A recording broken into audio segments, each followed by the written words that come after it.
Gas prices have hit another record high this week. The national average now at $4.76 a gallon, with AAA reporting at least 8 states with an average for regular gas now at $5 or more. And those prices are likely going to climb in the coming weeks as the summer driving season kicks into high gear. So ABC's Alex Brochet traveled to Louisiana with Energy Secretary Jennifer Granholm for a look at the Biden administration's strategy for easing the pain at the pump.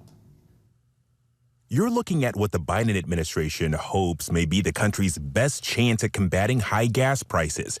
Nestled about 12 miles southwest of Baton Rouge, Louisiana, is Bayou Choctaw, one of 4 strategic petroleum reserve sites in the United States. Today, I'm authorizing the release of 1 million barrels per day for the next 6 months, over 180 million barrels. Back in March, President Biden announced his administration's initiative, a record released amid soaring gas prices fueled by record inflation and a ban on Russian oil after Vladimir Putin's invasion of Ukraine. Fast forward 3 months and those energy prices have continued to rise, which is why Energy Secretary Jennifer Granholm visited the Bayou Choctaw SPR site, getting an on-the-ground explainer of the Biden administration's kitchen sink approach to address gas prices. Is this going to help? The point of this, it's doing its job because it is to stabilize the global market. I mean, we happen to have the largest tool of any country in terms of the volume of our strategic petroleum reserves. Do you feel like we're close to that stabilization? Do you think things are going to still continue to tick up? We are starting the driving season, not just in the United States, but in other parts of the world, too. That means demand for oil products like gasoline goes up. The national average topping $4.70 for a gallon of regular. Drivers telling us similar stories across the country, from Philadelphia. These prices are ridiculous. To the Bay Area. It's insane. I've never seen prices this high before. One gas station in Los Angeles is charging $8.05 for a gallon of regular. This is why the president is trying to use every tool in his toolbox. But Republicans have criticized this approach. We witnessed the divide firsthand on this trip. The tour was bipartisan. The secretary, Louisiana's Democratic governor, 2 members of Congress, Democrat Troy Carter, and Republican Garrett Graves. But look, during this entire press conference, Graves didn't speak once. Afterwards, we witnessed him in an animated discussion with the secretary. We pulled him aside as he left.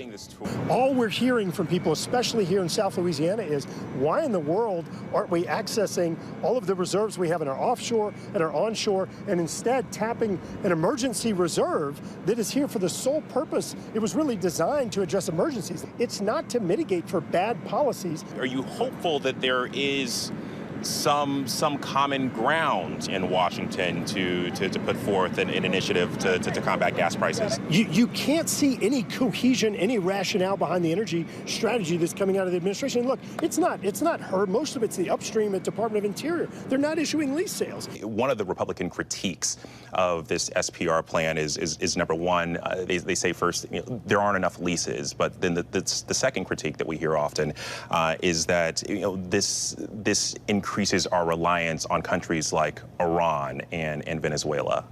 We don't buy oil from Iran or Venezuela. So those are just really, unfortunately, divisive talking points. There are now 9,000 permits that are sitting there in the oil and gas companies' hands unused. There's over 20 million acres of leases on and offshore that are not being used. That is baloney. According to the latest stats from the Bureau of Land Management, there are 9,081 approved permits to drill across the country. Once a company gets a permit, they also need to contract rigs to drill the wells, a process experts say takes time, not something that would offer immediate relief at the pump for American families. In a fall election heavily influenced by the economy, gas prices and the future of green energy policy are sure to remain center stage. I don't want to sugarcoat that. The driving season is beginning. There will be more demand for gasoline, more demand for oil. That will cause additional upward pressure like it does every year, but now it's on top of already high prices. So this is going to be a rough, from now through the end of the year, really. The administration telling us the president is not taking any options off the table, including the possibility of restricting petroleum exports to ease fuel prices. But when you have 2 pieces, you have a vulnerability, right? Stop number 2 for the secretary focused on clean energy. a General Electric wind power R&D facility in New Orleans. Here, they study blades for wind farms. President Biden signed an executive order to have 100% carbon-free electricity by 2030, 100% of cars purchased by 2035 as zero emissions, and net zero emissions from federal operations by 2050.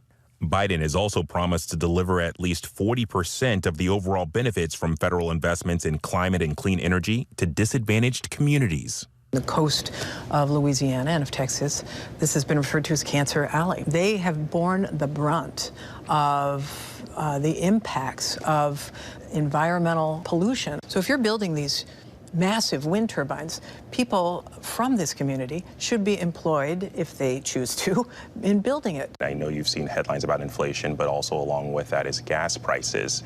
What is the Biden administration push? The message to people is this is why we have to transition to clean energy. It's homegrown. Nobody's weaponizing solar and wind. No country has ever been held hostage to access to wind or to access to solar.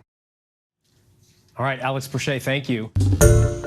Hi, everyone. George Stephanopoulos here. Thanks for checking out the ABC News YouTube channel. If you'd like to get more videos, show highlights, and watch live event coverage, click on the right over here to subscribe to our channel. And don't forget to download the ABC News app for breaking news alerts. Thanks for watching.